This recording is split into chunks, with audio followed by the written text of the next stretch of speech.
শিয়ালদা থেকে রাত 10টা বাজে ট্রেন ধরে দার্জিলিং মেলে করে চলে আসি এনজেপি স্টেশনে। আর সেখান থেকেই বেরিয়ে পড়ি লেপচা জগতের জন্য। আর পাহাড়ে ওঠার সাথে সাথে আমরা একটু ব্রেক টাইমও নিয়ে নিই, এবং তার সাথে কিন্তু ম্যান্ডেটরি ছিল আমাদের চা এবং মোমো। এই দুটো কিন্তু পাহাড়ের সময় আমরা একদমই মিস করি না।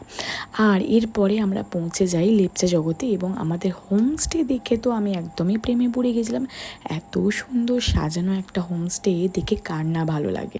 আর এই হোমস্টেটা অবস্থিত ছিল একদম সেকেন্ডে, তো সেখান থেকে যে ভিউটা ছিল সেটা তো ছিল আরও অসাধারণ। এরপরে আমরা রেডি হয়ে লাঞ্চ কমপ্লিট করে বেরিয়ে পড়েছিলাম একটু পাইন ফরেস্টের জন্য। সেখানে গিয়েও কিছু ছবি তোলা, এর সাথে প্রাকৃতিক যে সৌন্দর্য ওটা অনুভব করি, এবং ব্যাক টু হোমস্টে। এরপরে আমরা বেরিয়ে পড়ি সন্ধেবেলায় একটু স্ন্যাক্সের জন্য। পাহাড়ের সাথে সাথে বা জায়গার সাথে সাথে এই পুচকুগুলোও কিন্তু ছিল বেশ সুন্দর। দুদিনে এদের দেখা পেয়েছিলাম স্ন্যাক্স কিনতে গিয়ে। এরপর আমরা আবারও ফিরে আসি হোমস্টেতে, এবং সেখানে গল্প, আড্ডা, খাওয়া দাওয়া তো চলতেই থাকে। আর যথাসময়ে আমাদের ডিনারটাও দিয়ে গেছিলো, তাই আমরা ডিনারটা কমপ্লিট করে আবারও গল্পে আড্ডায় ফিরে যাই, এবং সেই দেখতে দেখতে কখন যে ভোর হয়ে যায় আমরা নিজেরাও বুঝতে পারিনি। আর ভোরবেলায় পাহাড় দেখো অন্যরকম, মানে প্রতিটা সময় পাহাড়ের একদম আলাদা আলাদা রূপ আমরা দেখতে পাই, তার মধ্যে একটাই এটা। এত সুন্দর লাগছিল দৃশ্যটা, একদম ফাঁকা নির্জন, অথচ দেখো সুন্দরে ভরা। এরপর সকাল সকাল আমরা উঠে পড়ি, এবং সকালে হচ্ছিল বৃষ্টি। দেখতে ওয়েদার খুব ভালো লাগছিল, কিন্তু যেহেতু আমাদের সাইট সিনে বেরানোর কথা ছিল, তাই আমরা ভাবছিলাম কখন বৃষ্টিটা কমবে। আসলে বৃষ্টিতে সাইট সিনটা ঠিক ভালোভাবে জমে না, এটা কিন্তু আমার মতামত, ঠিক আছে। তো সেই মতো আমরা একটুখানি বৃষ্টি কমার অপেক্ষাই করছিলাম, এবং দেখতে দেখতে আমাদের ব্রেকফাস্ট চলে আসে। ব্রেকফাস্টে আমাদের কেউ রুটি সবজি, কেউ ম্যাগি আমরা অর্ডার করেছিলাম, সেই মতোই, মানে অর্ডার বলতে আমরা বলেছিলাম, সেই মতোই আমাদের দিয়ে যায়। এবং সেটা কমপ্লিট করে আমি তাড়াতাড়ি করে ড্রেস আপ করে নিই। আর তখনও কিন্তু বাইরে বৃষ্টি চলছিল। ড্রেস আপ তো হয়ে গেছে, এরপরে চলছিল আমাদের বৃষ্টি কমার অপেক্ষা। বৃষ্টি কমতেই আমরা বেরিয়ে পড়েছিলাম সাইট সিনের জন্য। সাইট সিনে গেছিলাম দার্জিলিংয়ে। বৃষ্টি যাতে থেমে যায় তারপর বেরাই, সেই ভেবে বেরানো হলেও বৃষ্টি কিন্তু আমাদের পেছন ছাড়েনি।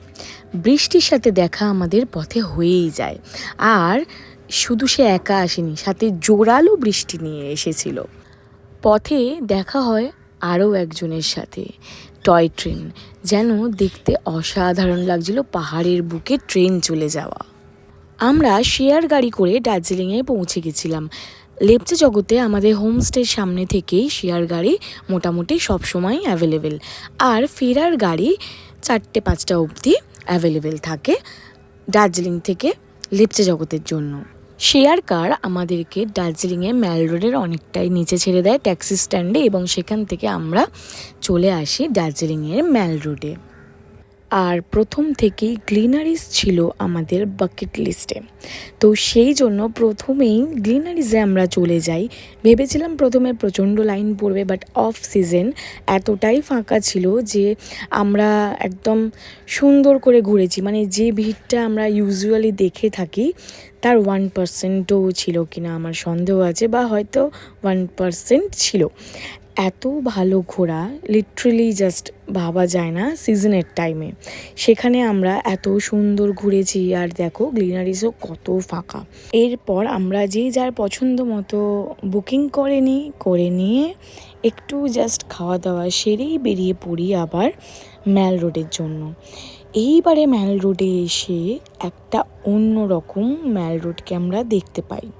চারিদিক ছিল মেঘে ঢাকা, যেন মনে হচ্ছে মেঘের ওপরেই আমাদের বাস।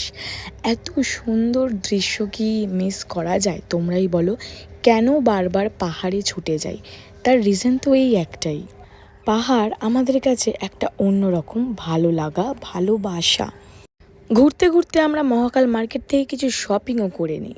সারাদিন ঘোরাঘুরি করে এরপর আমরা পৌঁছে যাই আবারও ট্যাক্সি স্ট্যান্ডের ওখানে, এবং সেখানে যাওয়ার পথে পরে এই বেকরিগুলো। এখান থেকে কিন্তু ট্রাই করা যেতেই পারে একবারের জন্য, বাট আমার আগের বার বেটার লেগেছিলো পেস্ট্রির কোয়ালিটিগুলো এইবারের তুলনায়। বাড়ির জন্য আমরা কিছু কুকিজ নিয়ে নিই অ্যাজ আ গিফট মায়েদের জন্য স্পেশালি, আর তারপরেই আমরা রওনা দিয়ে দিই আমাদের হোমস্টের জন্য। পৌঁছেই আমাদেরকে লাঞ্চ সাথে সাথে প্রোভাইড করে দেওয়া হয়, যেহেতু বলে গিয়েছিলাম যে আমরা এসে লাঞ্চ করব। একদম গরম গরম কিন্তু ছিল প্রতিটা খাওয়ারই। এরপর লাঞ্চ কমপ্লিট করে আমরা একটু বিশ্রাম নিয়ে নিই, তারপরেই আমাদের জন্য বিকালে স্ন্যাক্স চলে আসে। চা, সাথে ছিল মোমো। এছাড়াও আমরা তো নিজেদের এতটাই মোমো প্রেমী মনে করি যে আমরা সেদিনও গিয়েছিলাম মোমো নিয়ে আসতে। নিয়ে এসে মোমো পার্টি চলছিল, সাথে গল্প, আড্ডা, খাওয়া দাওয়া।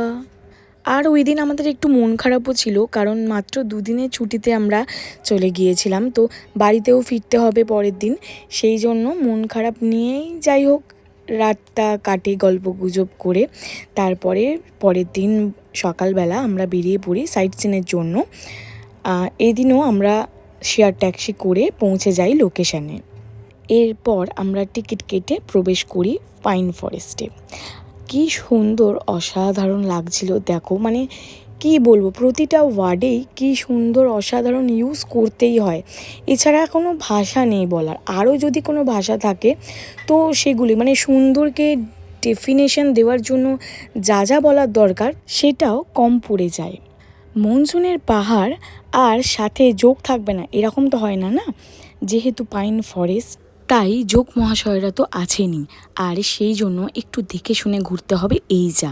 ব্যাস, তাহলেই খুব ভালো করে পাইন ফরেস্টটা ঘুরে দেখতে পারবে। আর এখানে কিন্তু ফটোর জন্য খুব ভালো। আর শুধু ফটো কেন, ঘুরে দেখা, চোখের এই উপলব্ধি, সেটা না গেলে বোঝার মতো নয়। এরপর আমরা আবারও হোমস্টেতে ফিরে আসি এবং সেখান থেকে চেক আউট করে আর কি फिर से वही घिसे पिटे ज़िंदगी में वापस जाने के लिए बैठ गए हम लोग कार में।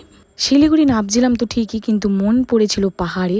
আর এই রকম সুন্দর দৃশ্য দেখতে দেখতে নামছিলাম যেহেতু, তাই মাঝে মাঝেই গাড়ি দাঁড় করিয়ে এরকম সুন্দর দৃশ্যগুলোকে ক্যামেরা বন্দি করে নিচ্ছিলাম তো ঠিকই, তার সাথে মন ভরে দেখছিলামও।